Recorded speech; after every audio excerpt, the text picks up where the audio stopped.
Samantha Starmer presented last year at MX when she was just starting to realize the opportunity pursuing cross-channel experience planning and designing at REI. I think Samantha is one of the early movers on the opportunity that is in front of many of us, managing experiences across more than just the web, and really figuring out how that integrates not just digital but into the physical world as well. I wanted to invite her back this year to update us on her progress. Today she'll provide specific recommendations for designing successful cross-channel experiences. Samantha.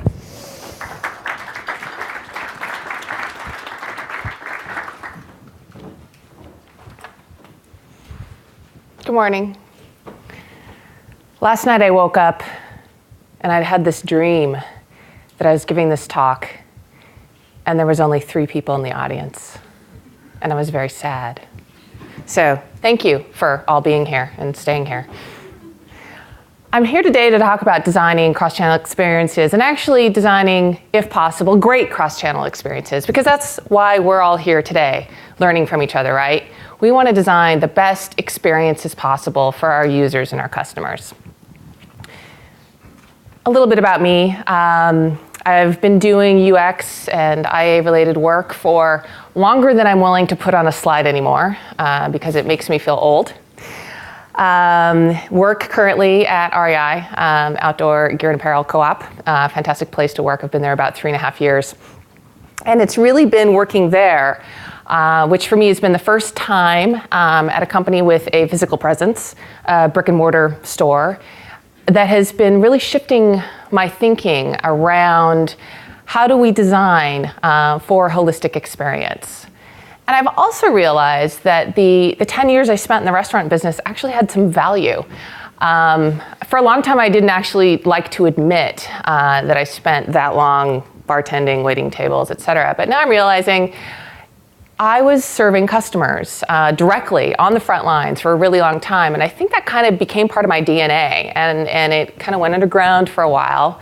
But these days, as I think about cross-channel experiences, I find myself recollecting a lot more and more about my days in customer service and waiting on tables and finding connections.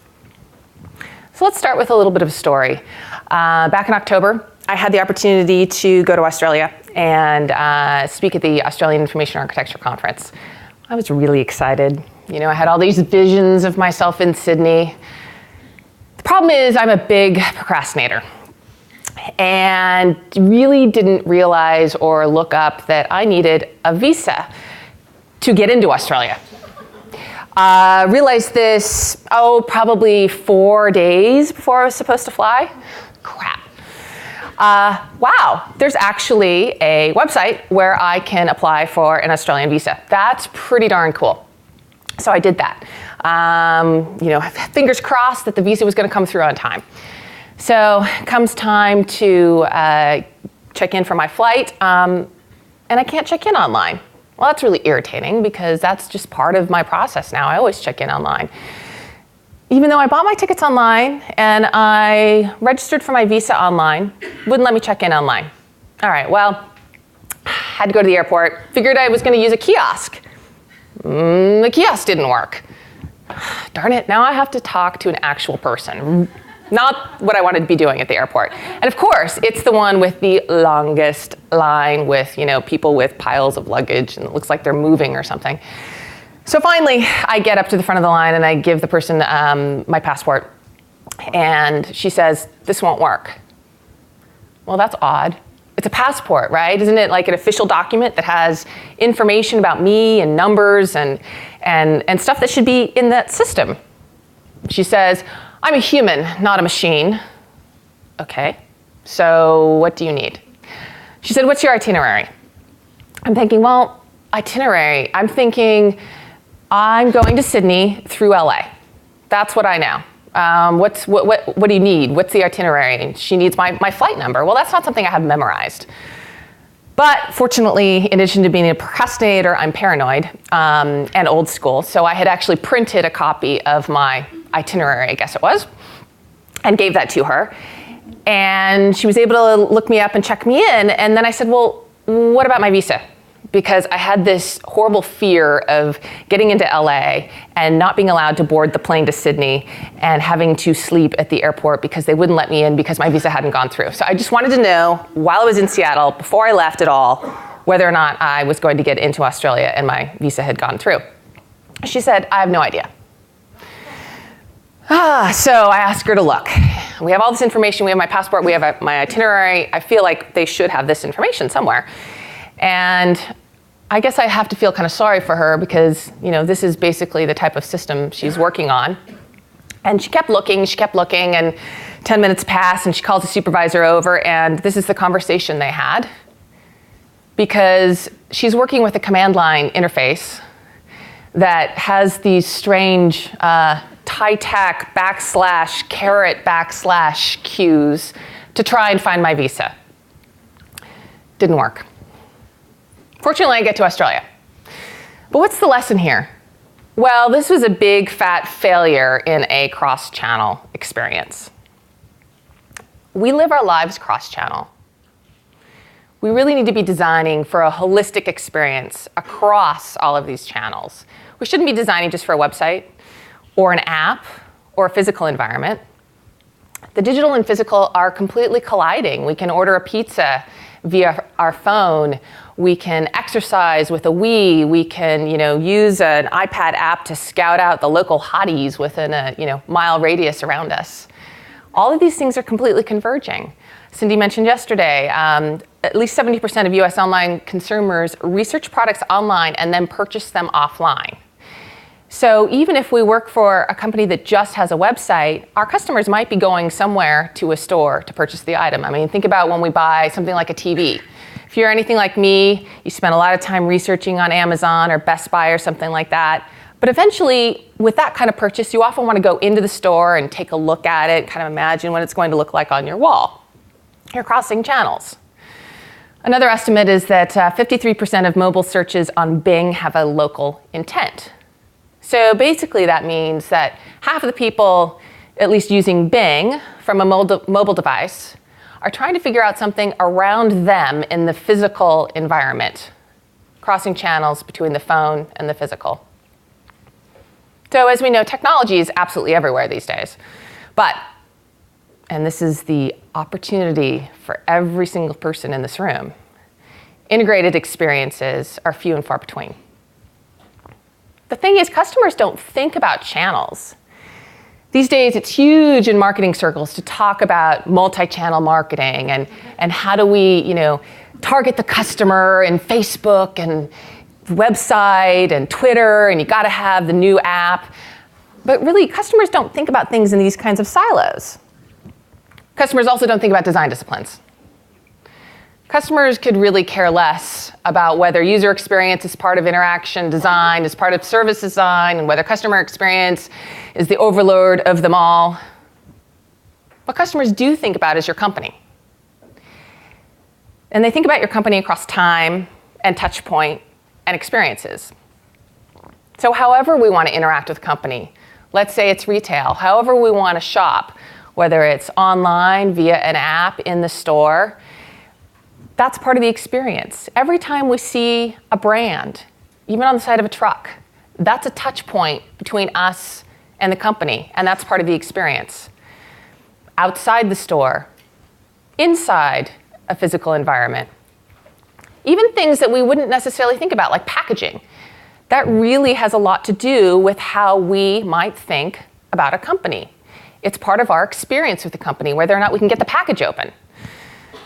Signage. If we see a sign in a Target telling us that the restrooms are outside in a trailer on the sidewalk, that's going to impact how we think about Target. And how that sign reads is going to influence our feelings about Target. Employees. If an employee is bored enough with her job that she's going to put the scanner to her brain, that will impact how we think about a company like Target. And even things outside of our control, like protests. That's not something that we can really do anything about, but that influences how we think about a company. All these different touch points across all these different channels are part of our experience with a company. And so we need to design cross-channel experiences, the holistic experience, as I was saying. All right, so how do we do that? It's hard. As Cindy said yesterday, it's really, really hard. I don't think anyone totally has it figured out yet. I'm fortunate to be in a company that has a physical environment, and we're small enough and kind of close and collaborative enough to be trying a bunch of things. And so I'll give you some tips and tools that I've been learning, but I think we're all learning along the way, and we can help each other with our own experiences. Let's start with 5 principles. Convenient, connected, consistent, contextual, and across time. And I'll go through each of these. So convenient. I think Walmart has a really great example of a convenient cross-channel experience. So if you get your prescriptions through Walmart, you can download their app and you can scan your pill barcode to order a refill and then go and pick it up at the drive-through pharmacy. Well, that's a brilliant convenience of crossing the channels, right? Don't even have to go to the website. Don't have to have something shipped. You don't have to go into the pharmacy, place your refill order, hang around for 20 minutes until it's ready. Scan, pick it up. Super convenient. Consistent is another really important part of good cross-channel experiences. I thought Nordstrom did a really interesting job at this over the holiday. Like most stores, they have the holiday theme, Christmas trees. This year they added these nice lit branches and a little bird. Very appropriate, I think, to the brand and the feel of Nordstrom, very elegant. And they just did this excellent job in their packaging, on their bags, of showing the same elements from a sort of brand expression perspective of the experience consistently on the website, in the store, on their bags. And it wasn't exactly the same because they're different channels and different delivery mediums, and so you have to adapt and maximize for those. But it really gave that throughput feel of the holiday experience at Nordstrom. Connected, another important part of designing cross-channel experiences. So for this, we need to really consider the experience of transitions between channels, between delivery mechanisms. I think Netflix does a good job of this. If I watch something streaming on my computer TV at home, and let's say I decide not to finish it, like RoboCop, I can pull up my iPad app and I can resume watching RoboCop. I'm on a different device, essentially a different channel, and yet it's connected. It remembers where I was, and I can resume watching the movie from right where I stopped it. Same with the iPhone app. Contextual. It's really important to think about designing experiences in the best context for the device or the channel that the customer might be using. So I think Zillow does a great job of this with their mobile app, because clearly they thought about the fact that people on the weekend in particular, are walking around maybe with their dog, taking a walk with friends. They often have their phone with them. And in the context of these walks, they might be interested in how much that house in the neighborhood is selling for, or how much it's worth.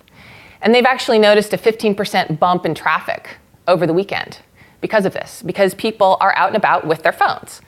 That's using mobile in the context of a physical environment and matching those two together. This may mean that we want to design things on a website or in an app that actually directs people to the physical environment. So something like a backpack purchase, you might do a lot of that research online, but probably you're going to want to eventually go in the store, try it on, see how it feels, see if the waterproof covering works. And so then when you design for the website or any sort of other digital piece of that experience, you might want to enable a way to direct people to their local store to do that. So understanding the context in which someone is trying to do a task or complete an experience. And then across time. At REI, we're really taking this kind of to the extreme and thinking about a customer lifecycle across years potentially. So a customer might buy snowboarding equipment when they're younger. And we don't want them to just stop there. We don't want them to get achy knees and not use REI anymore. You know, they might start a family and buy a Bob stroller. And, you know, that's a continuing experience that they're having with REI.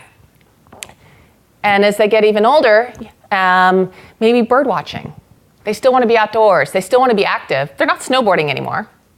They don't need that stroller anymore. But still, throughout their life, this customer wants to be outdoors, and we as REI can serve them across time. Something really important to think about. So let's talk about some methods. First, think in terms of services. So back to my days in the restaurant business, really thinking about how we are serving the customer, the user, consumer, whatever label we want to call it. You know, because generally we're used to designing maybe self-service experiences, but they're kind of that step removed. And so the closer we can get to thinking about the actual service we can provide, that can really enhance a holistic experience. So anyone know Fluvog? Great shoe store. So I was online with them recently. I try to avoid it because I like Fluvog, but ordered some shoes and placed the order online. And yeah, it's cute, huh? I got this email, which was a real surprise and delight moment for me, actually. It said, "Hey, Samantha, we have both shoes you ordered online here at the Seattle store. If you'd like to pick them up this weekend and save on shipping, let us know. Otherwise, they'll ship out Monday." So that was great because I had ordered them online, but it just so happened that these shoes, the order was going to be fulfilled from my local store. And the person at the store looked this up, noticed this, and sent me proactively this email saying, "Hey, you might want to come pick these up and save $16 on shipping." And in fact, I did. I went down to the store. And of course, what happened is I bought another pair of shoes. So not only was this an experience where I was really super happy that they had given me this service above and beyond what I expected, but they made an incremental sale. So that's good for the business as well as good for the customer. We have to share the sandbox. We can't own the customer experience. Everyone has to be a part of it. We need to open up our environment. We need to have not rooms that the UX people are kind of locked into doing our wireframes. We need to be as open and as transparent as possible about what we're working on and let other people, regardless of who they are, regardless of their discipline in the company, contribute to that. Have whiteboards that developers can draw on and everyone can play with. Let people be free to have that input because we don't own the customer experience. All of us in the company have contributions to the customer experience. Related to that, we need to kind of start walking. Again, get out of our little rooms, get away from our screens, and work with other people. This is over in our marketing building, which is a separate building from where my team sits. And I'm trying more and more as often as I can to just get up out of my chair and go over there and take a look at, what is the print advertising team doing? What is the direct mail team doing? These things are part of the customer's experience with REI. It's important for me, even if I was just thinking about the website, it's important for me to understand what everyone else is doing to contribute to the customer experience. And to do that, I need to get up, walk around, and talk to other people. I even need to think about the merchandise, the product. How are the buyers buying? What products are hot? All of these things can really impact how we create this holistic customer experience. And doing this leads to some discomfort. And we need to get comfortable with that because we're not always going to be an expert in every situation. And that's okay. It's scary, especially for those of us who've maybe been doing UX for a long time when we feel pretty good about it and, I know how to design a website. But once we start thinking about these cross-channel experiences, it's a whole new world, right? I really don't know anything about store design. Hadn't ever thought about it, I don't think, until I worked at REI. But I need to be open to experiences like this one. Someone on my team said, an interesting thing happened today. We were invited to help visual merchandising decide what shelf labels and categories to use in the retail stores for backpacks. This is a great win for us. So this is fantastic. The more we can do this, even though I don't necessarily know how to label shelving, me and my team might have ideas on how to best label navigation on the website, and that should have some relevance and consistency to how we label in the store. So being okay with not being the expert, collaborating with other people on this consistent experience is really important. And then we have to think about the why, not just the what. So for us, if someone's buying a tent, if they're buying it just to use in their backyard, maybe they can buy it online. Maybe it doesn't matter, it can be a cheapy tent. But if they want to buy that tent to go sleep outdoors in the snow, they're going to want to make sure it's warm and dry, and they might need to talk to somebody about it.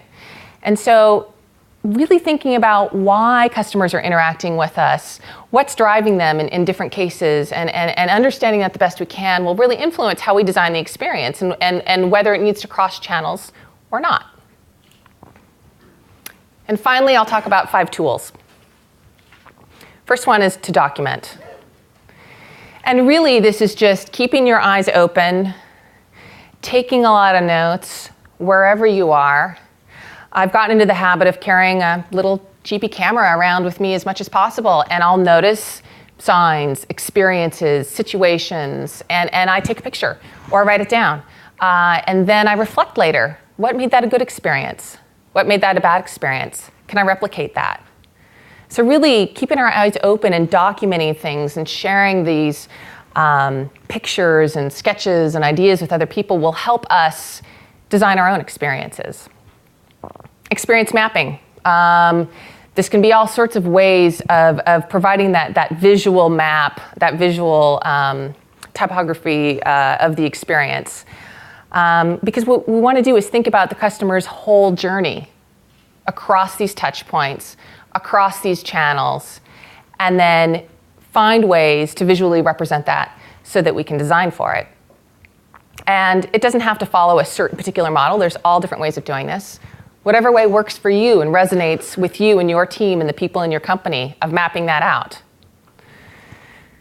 We also have to get behind the scenes. It's not just about the sexy website or app or even in the store. There's the call center, say. If you have a company that has a call center or any sort of behind the scenes help, it's good to understand that, how they work, because that contributes to the customer experience as well. A warehouse, if you're a company that ships or has a physical product, how a product is packaged, how it's mailed, how long the shipping takes, whether it gets bashed around in the process, all of that is part of the customer's experience. So the more that we can, get behind the scenes and understand these pieces that contribute to the customer experience, the better we can accommodate for that on the front end side of it. Same with the technology. Meet your friendly guys in the server room. Understand, why the app or the website might be slow at times. Maybe you can work together to define the best experience possible given the technology constraints. Telling stories is incredibly important.